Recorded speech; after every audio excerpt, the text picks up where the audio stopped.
जन्नत Kumar Masharam mix by DJ Ram Prasad Bargoda वाले को सब्सक्राइब करें और साथ ही बेल आइकन घंटे को प्रेस करें। धन्यवाद। Mix by DJ Ram Prasad Bargoda वाले डीजे चंदन मशराम मुनगांव वाले गोड़ा वाले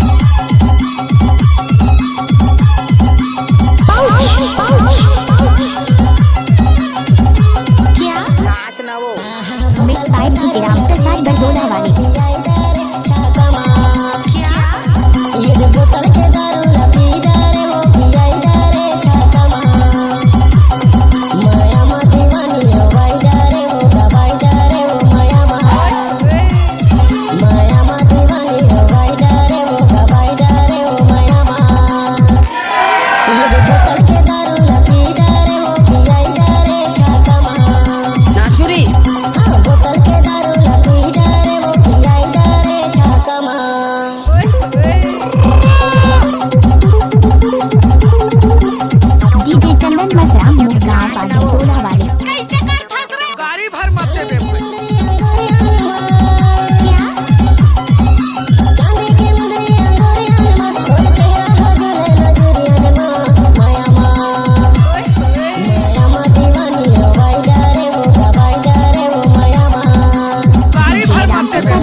डीजे राम प्रसाद एक्सक्लूसिव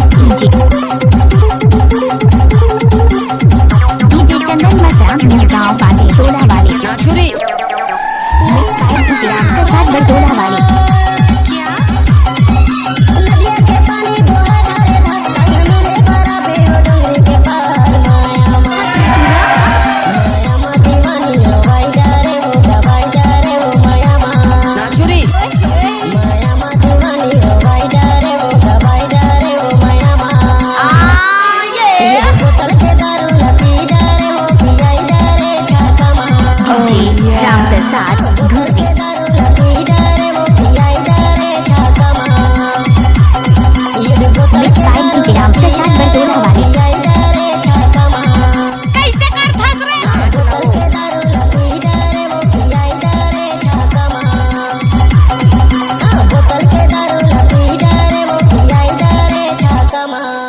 डीजे चंदन मशराम प्रसाद बरगोड़ा वाले